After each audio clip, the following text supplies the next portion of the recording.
At some point in this video, you will breach a door at 2 a.m., throw a grenade into a room with people in it, and spend the next 4 seconds deciding whether everyone in that building lives or dies. What happens in those 4 seconds will be reviewed, documented, and submitted to a city auditor in 14 business days. The auditor was not there. The form they review is called a use of force report.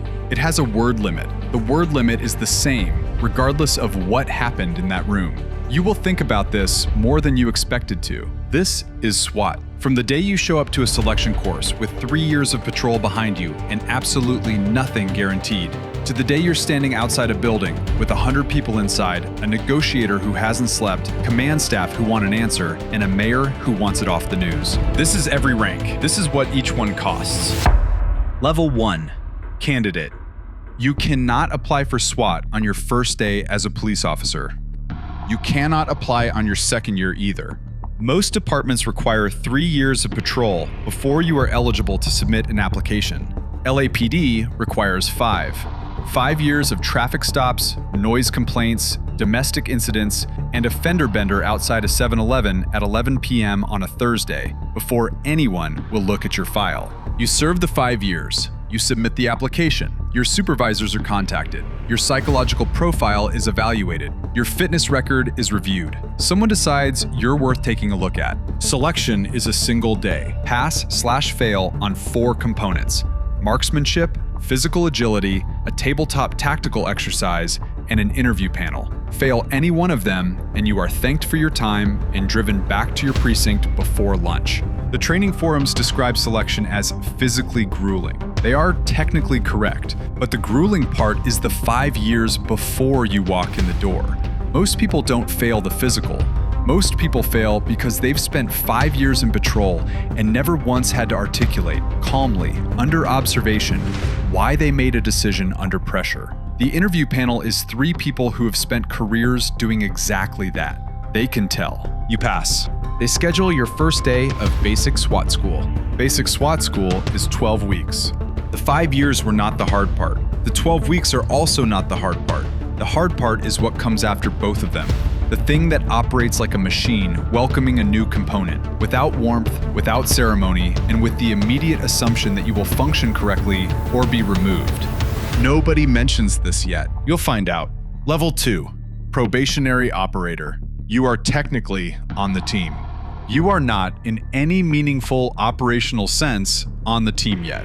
You carry the gear, you attend the callouts, you observe. You are supervised at all times by a senior operator who has been doing this long enough that his hands know what to do without asking his brain, which means his brain is free to watch what your hands are doing. His name is something like Kowalski. He has 11 years in. He explains the fatal funnel to you on your 3rd day. The fatal funnel is the doorway. 3 feet of open space between the exterior wall and the room. The most statistically dangerous 3 feet in any structure. You are most exposed in the funnel, most visible. You have the least information about what is on the other side. Everything in SWAT tactics, every drill, every formation, every breach sequence is built around getting through those 3 feet faster, with more information than the threat has about you.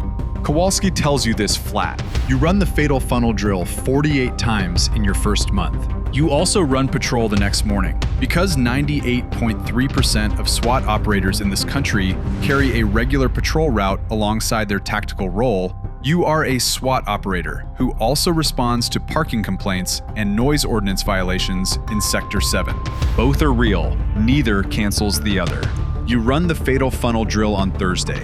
On Friday, you write a citation outside a coffee shop on 5th and Main. The coffee shop is called Daily Grind. This is not a metaphor. It is just a coffee shop on 5th and Main. Level 3, Operator/Entry Team. Your first real call-out is a barricaded subject. A man has locked himself in a house on Crescent Avenue with a rifle and a phone he stopped answering 90 minutes ago. The negotiator has been talking to silence. The perimeter is set. The decision comes down. SWAT deploys. You stack behind the door at 0 to 17 hours. 5 operators. You are 3rd in the stack. The breacher goes first. The point man is 2nd. You clear the left half of the room on entry. The 4th clears the far corner. The 5th covers the hallway. The door goes. The flashbang goes. 4 seconds. The man is on the floor, hands visible, rifle against the far wall. Nobody fires. You are back at the command post in 11 minutes. Total deployment, 4 hours. Active contact, 11 minutes. You file the use of force report before 0600. 5 people will review this form. None of them were in the stack.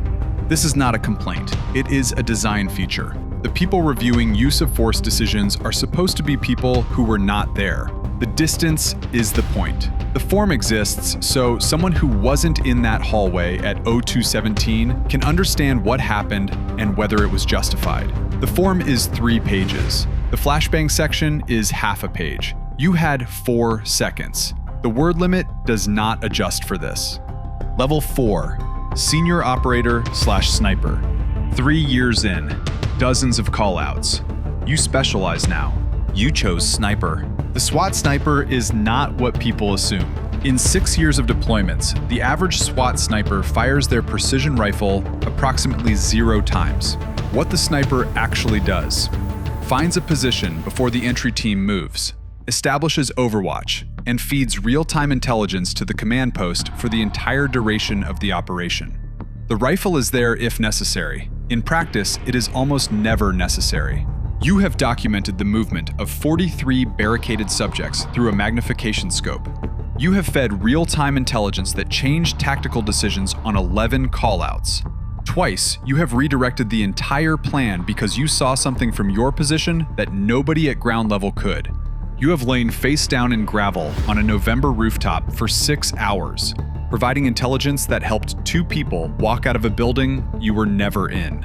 Your annual performance review is doing a lot of heavy lifting. You also still run patrol. Last Tuesday, you responded to a noise complaint that turned out to be a man playing guitar badly in his kitchen. You told him it was fine. The guitar was genuinely bad. Level 5, Team Leader. You lead a 5-man element now. You submit the tactical plan to the commander. You brief your element before entry. You make real-time adjustments when the plan stops working. You file the after action that explains what happened when it did. What nobody mentions about being a team leader: you stop being the first one through the door. You are still in the stack, but the team leader manages. The breacher goes first, the point man second, your 3 operators third, 4th, 5th. On a contained deployment, you may not go through the fatal funnel at all. You brief the 5 people going through it. You run communications. You are 30 feet from the threshold when the door goes. Kowalski is in position 2 now. You trained Kowalski's replacement. His replacement is 26 and already moves through the funnel like he was born knowing which direction to go when the flash hits. You knew which direction to go, too, 4 years ago. The door goes. You wait for the radio. The radio comes back clear in 22 seconds. You have been sending people through that doorway for 8 months. You will send them through it for years. You are very good at preparing them. You are starting to understand that being good at preparing them is not the same job you thought you had when you first ran the drill 48 times, and that you don't know yet whether you signed up for this version. You sit with that for a while. Level 6, Assistant Commander. You run the Tactical Operations Center. The TOC is a folding table, 3 radio units, 2 laptops, a floor plan pinned flat, and the specific energy of a room where everyone is receiving information faster than they can process it, and nobody says this out loud. On the night of March 4th, a barricaded subject with a hostage. 2nd floor apartment, Meridian Street. The negotiator has been talking for 3 hours. At 0147, he says he's losing the line. You deploy Team 2 to the secondary entry at 0148. At 0151, the subject fires through the exterior wall. The round goes through the drywall, through the hallway, into the entry team's staging position. Nobody is hit. But at 0151, you have a round through the wall, a hostage on the 2nd floor, a negotiator with a dead line, and 2 teams waiting on a decision that has to come from you in the next 45 seconds. You call the entry. The entry goes at 0153. The hostage is out in 4 minutes. Subject in custody by 0158. No operator injuries. Hostage has a pre-existing laceration on her left arm.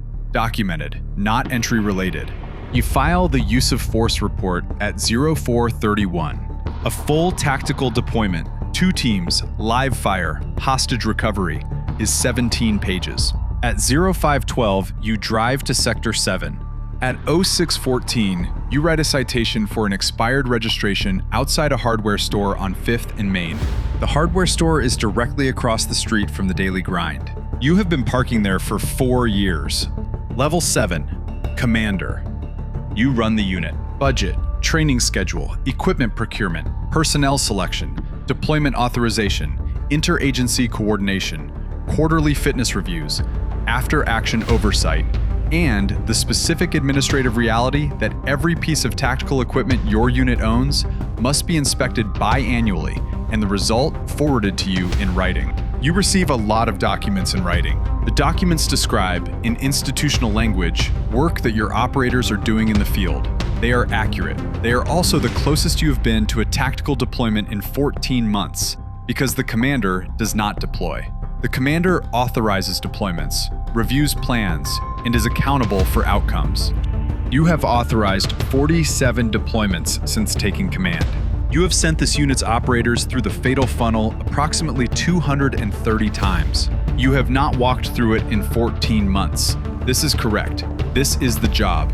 The commander makes the decisions that put trained operators in position to succeed, not be one of them. You knew this intellectually when you accepted the role. It is different, knowing it in the room where the reports come back in. The unit runs the way an emergency room runs, constantly, and the moment it stops running, the reason it stopped running is a problem that cannot wait. You review the quarterly fitness records. You approve the equipment inspection reports. You sign the budget amendment for 2 replacement plate carriers at $1,400 each. Your annual training budget for the entire unit is less than the cost of the armored vehicle you probably will never need and definitely cannot return. You approve the plate carriers. On Wednesday at 2:14, your phone rings. Level 8, Incident Commander. You are standing outside the building. This is where the Incident Commander stands. Outside, facing it. Behind the perimeter, behind the vehicles, behind the command post, but in front of everything else.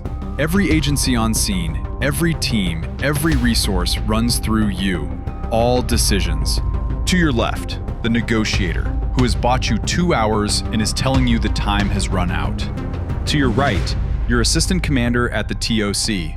2 teams staged, waiting on your word. Behind you, a deputy chief who will be in front of a camera in 4 hours. Inside the building, 3 people. 2 of them you are responsible for bringing out. This is not a problem with a solution. It is a problem with a decision. You make the decision. The entry goes at 0317. 2 of the 3 people inside the building come out. You will spend the next several hours learning exactly what happened in the room where the third person did not. You will read the reports. You will review the footage. You will understand, eventually, what happened and why, and whether anything in the 45 seconds of decisions that preceded it could have been different. What you know at 0317, standing outside in the cold, is only what the radio tells you. The radio tells you enough. At 800, the department issues a statement. At 1100, you sit down to write the incident report. The incident report has no word limit. The use of force report, the one your operators will each file individually, the one 5 reviewers will read, the one that documents what happened in that room, has the same word limit it has always had. You think about the first use of force report you ever filed. Crescent Avenue, 0217 hours. The barricaded subject, the flashbang, 4 seconds, 3 pages, half a page for the flashbang. Everyone had come out. You think about the word limit. Somewhere in this city, a patrol officer with 2 years of service is running the math. 1 more year, then they can apply. Then the single day of selection. Then 12 weeks. Then the call-outs. They don't know about the word limit yet. You didn't either. That is, more or less, how this works.